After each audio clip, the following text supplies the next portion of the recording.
Coming in at 9-1, we had the Matrix, Kyler Phillips, coming in like a goddamn Greek statue, as our boy, the Badger, said, looking like an Adonis. Adonis. I'm your In the hype man. bantamweight division, which is The 130, Bantamweight division. I'm your 130, hype man. 135 for you casuals. Coming in at a solid 5'8", which is pretty tall for the division, and 70.5-inch reach. He is coming off a solid 4 fight Four. win streak. He hasn't lost since he's been in the UFC, and boy, will this guy fucking mix it up with anybody in the octagon. His opponent, this guy, this Adonis, his opponent is Raulian Paiva. I'm sorry, I know I'm butchering that, but he's coming in he's coming in at a respectable 20-3, coming in at also 5'8" and a 69.5-inch reach advantage. Moving up a weight class, the 135 division, previously fighting the flyweights at 125. He is coming off 2 wins, and before that, 2 losses.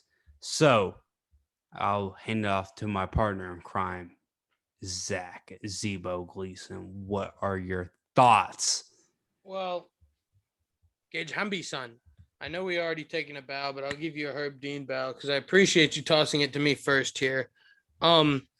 I'm not sure how many people actually knew this, but this was actually supposed to be Rafael Asunto's fight, and Paiva stepped in on short notice. So all that tells me, truthfully, is that Kyler Phillips is getting the push from the UFC. He's absolutely a prospect that they think is incredibly talented, but I don't like Raulian Paiva, however you say it. I don't like him. Personally, I don't have anything against him as a person, but I don't think he's that spectacular. So even if he was fighting the worst guy in the bantamweight division, still wouldn't pick him. I think he's a really talented flyweight. I think he's got some good kickboxing and he can do some things from range. So I'm not going to completely shit on the guy, especially because we were supposed to see him in May against David Dvorak, but he ended up being hospitalized because he had bad complications from the weight cut to get down to 125. I mean, admittedly, complications or not, I was going to pick Dvorak because I don't think this guy's that great. But at the end of the day, I'm not sure if he's completely committed to moving weight classes. It sounds like he really needed to get paid in May, so he took the first fight he could find because he needs that paycheck. And I'll go into it more, but I'll let you have the ball. I just think Kyler Phillips is incredible, and I'm taking him. I mean, I don't think Kyler Phillips is by any means like a world beater. However, I've got myself in trouble for saying this before, namely last week with the first fight. However, I'd love me a fighter that has a diverse striking attack. Kyler Phillips fucking fills in the blank there. That guy throws knees, elbows, fucking flying knees, kicks to the head, all you can want from a striker to make a perfect fight. Raulian Paiva, I know I'm fucking butchering that name, but at 125, yeah, he's beat some good guys. However, I have to come in. It comes into consideration in my mind. His body and how he's trained it to be has been to be the biggest 125er that he can be. He is going to be really small at 135, in my opinion, because although he can cut the weight to be 135, he hasn't cut the weight necessarily in a way that he can be the biggest 135. Also, his kickboxing is on par. It's good.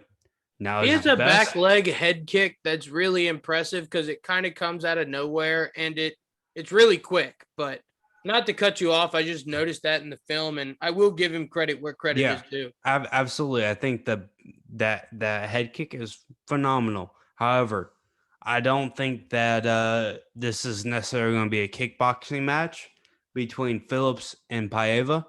I think that uh, Phillips is actually going to be able to take this to the ground, even though he hasn't shown so much acumen on the ground and a dominance. I just think that the weight difference, even though it's 10 pounds on paper, there is going to be a sizable like visual difference and actual weight difference here this week. So I'm taking Phillips. I don't know necessarily who's going to integrate his ground game, but there's going to be a sizable weight difference in my opinion, especially on short notice. No, I think you hit on it, and I think you need to just take your big old meaty cock and slap it down because I think you're right.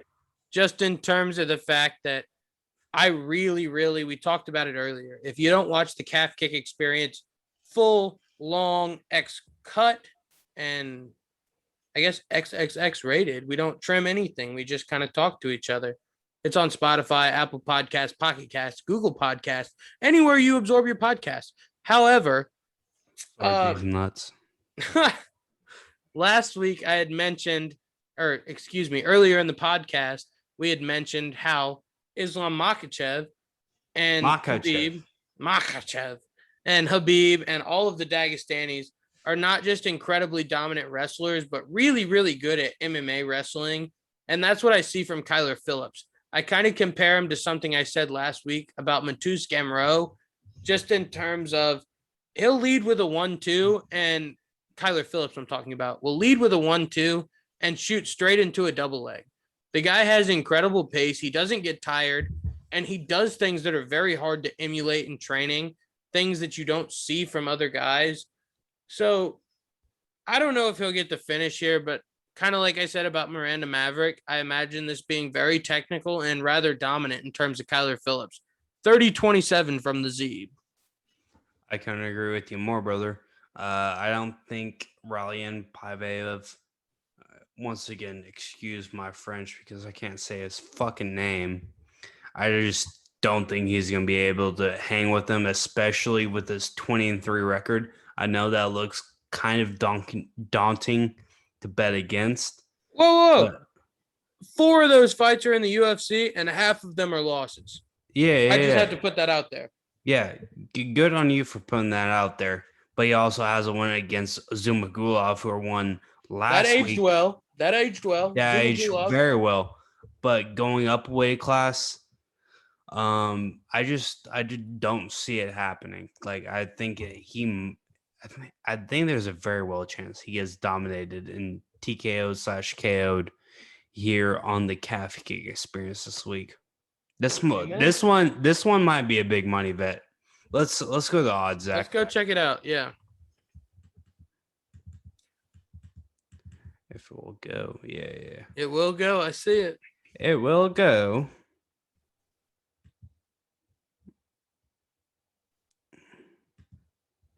Okay. Okay. It's way down here for whatever reason, right? Yep.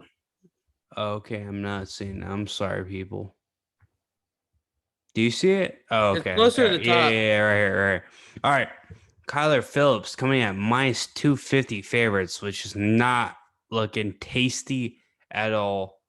And our boy Raulian Paiva coming at plus 247. Zach, what are your thoughts on these odds? Because they are not looking good at all. Well, I wasn't really thinking it at first, if you want me to be honest. I was leaning more towards a decision myself. I just put the Zeeb stamp of approval on 30-27. But as I look at these odds, minus 250 for Kyler Phillips does not feel good for me. However, Paiva is a short notice replacement and he's moving up a weight class. So minus 250, given the circumstances, is rather understandable. So, However, hold up. Phillips wins inside the distance plus 250. What are your thoughts on that? here's what I put. Let's see. I had a little oh shit, I did my odds wrong. That's gonna make me look dumb. minus 250, but I had Kyler Phillips. Fight doesn't go to decision. Even if Paiva wins there, plus 170 odds, but I was putting in Kyler Phillips at minus 250, and the fight doesn't go to decision at plus 170. And let's see what that little parlay is going to come out to for us. For $50, you can win 139 and your payout's 189. So I think it's a little bit risky in certain aspects, but I don't really like Paiva. I don't think he's going to hold his own. I think against Dvorak in the flyweight division, that might have gone to a decision. But you know what, Gage, you're a very convincing pontificator. So you've changed my mind, and I decide that I will probably play something involving Kyler Phillips inside the distance. Please give us the your parlay right here, brother. Please what? Please give us your parlay. I think that's the one I'm going with, what I just said. Minus 250 for Kyler Phillips money line, and then plus 170 for the fight does not go to decision. And for $50, that'll pay you out 139 and give you 189. So for $100, what? That'll give you 178 to win. So 178 plus 50 is 238. That's a pretty solid bet on a fight that if you're a casual, you probably don't give a fuck about. Absolutely.